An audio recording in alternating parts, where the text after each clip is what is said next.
Alright, so right here I do have the new LeftShooter 12R. Just a slightly revised version of the cannon I was using in that previous video. The only real changes here are this LeftShooter here, how these dispensers, these reverse compressors I guess, are powered. Um, that's really the only change. There's a couple of like slight block changes, but nothing like absolutely crazy. It works the exact same way. What happens here though is it's just a more reliable way of, in my opinion, of powering these dispensers here rather than using torches, though those are still there for a matter of convenience. So I will, and later you'll see me use this cannon to cannon through all that and go through that. Real quick, I just do want to break down how this works specifically again. This is a review. So we do push the button. Actually, I'll go do that real quick.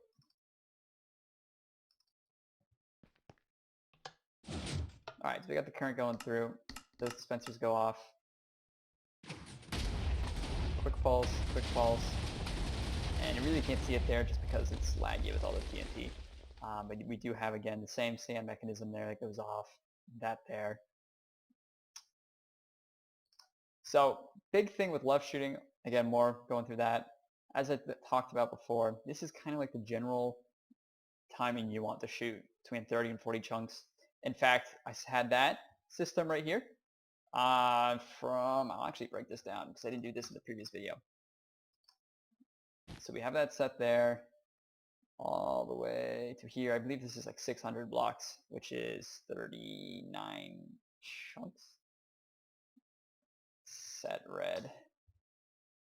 So yeah, that's 608 blocks with the stock timing for the hammer. This is where the hammer explodes, which is kind of like, yeah, basically you could shoot up to this point without changing any timings on that cannon. This explodes first, meaning it has the least amount of power on it, meaning this is the limiting factor with the cannon. Then there's the slab bust. So then here's the first charge of the left shooter. The left shooter, you never change, on my cannons at least, you never change the timing on the left shooter. It's always going to be the same power, meaning if you're at 2 chunks, it's going to be the same timing. If you're at, let's find out what this is. If you're at 954 blocks, you don't change the timing. Of course, with the amount of power on there, you're probably not going to want to shoot there. You're probably going to want to shoot about here, maybe even here, max with that cannon. But that's when you have block drop, which I'm not too interested in dealing with. Okay, so we broke that down. This cannon shoots really far. And it does have a lot of power. Another video I'll break down like cannon designs and thought process behind that and why you want to have more power versus less, even if you're shooting only 20, 30 chunks. Why to overdo it? Story for another day. So broke that down there. I'll go over some things. The reason why this is different, when we looked at the left shooting system over there, sometimes specifically on controller, we'd have dispensers like this one here and this one here. It would seem like it would almost like skip ticks, or there'd be like redstone interference. So then some of them wouldn't always tick off.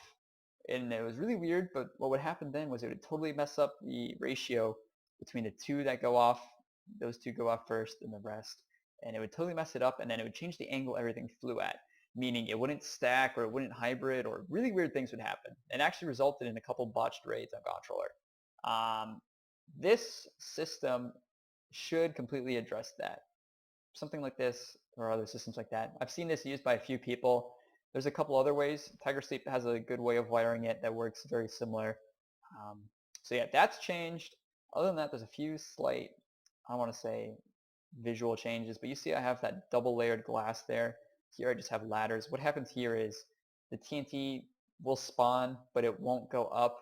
It'll go right down extremely fast. So it actually lets you put another layer of TNT on without it worrying about getting compressed up back into the cannon or whatever. It has it come down faster. So those are just a couple of slight changes. When you are setting up to left shoot, you do have this setup here. So it's originally like that. Generally for the first handful of walls, again, I'll break this down more. Max that out. You start there, but then you can go to here. So what I'll do is later, as when I'm shooting that, I'll put it at that. Grab redstone, turn that on, so that you have your double dispenser system there. Inside the barrel, you would then set as trapdoors, not there, voila. So that would be able to help you cannon. So now I'll just really quickly break down how this cannon works in an actual raiding situation. We're now got the sand pooling up, just normal straight shooting, 230 stacking. Got about 20 slabs or so down on the system down there, the wall.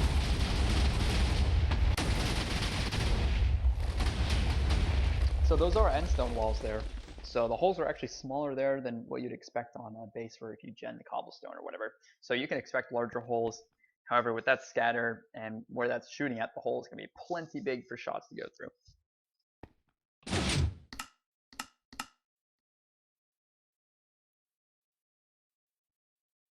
And so that specific cannon, I'm not looking at it off the top of my head.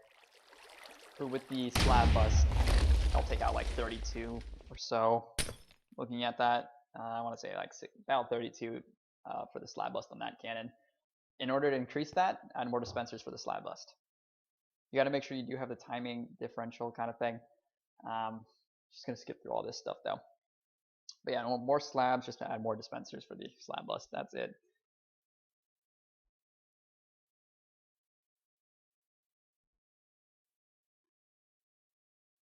Okay, so it should be just about through 10 walls there.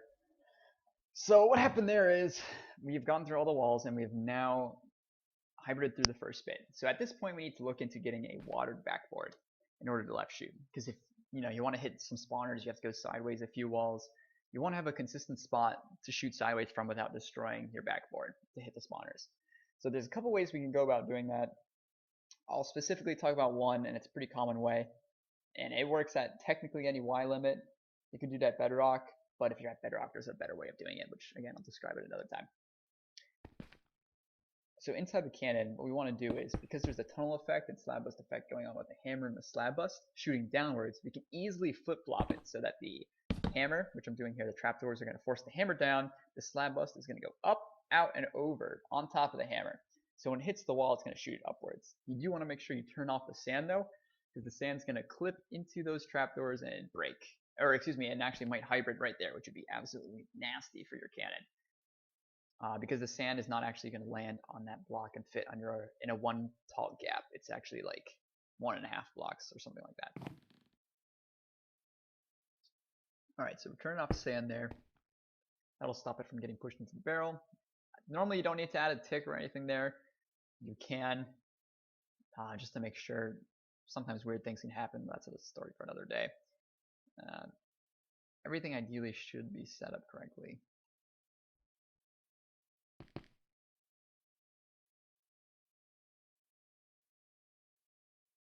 Oh, and I'm going to turn scatter off.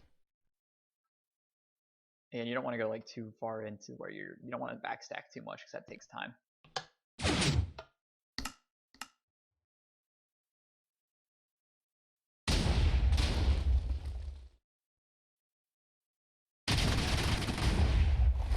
Cool, going out. So now we got some water there.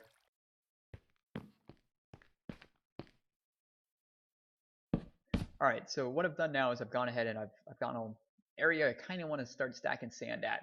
I have water pouring down from sky limit into my wall and I want to stack sand, but that takes a handful of shots, actually more so. So what I did there is I increased the barrel differential by 2 inside the cannon. So I, for 100% will stack red sand and yellow sand at the same time. So it'll effectively go twice as fast. And normally if you don't, they will sometimes kind of clip into the same block and one of them will break, so then you would only be stacking one at a time. So this lets me stack 2 at a time, red sand and then something from the main compressor. So I'll go ahead and place down some cobwebs and then I'll use gravel as well, so you can kind of see better. Turn off that, you don't want to blow up any of the dry stuff because then you'd have to stack even more, which is incredibly tedious and boring.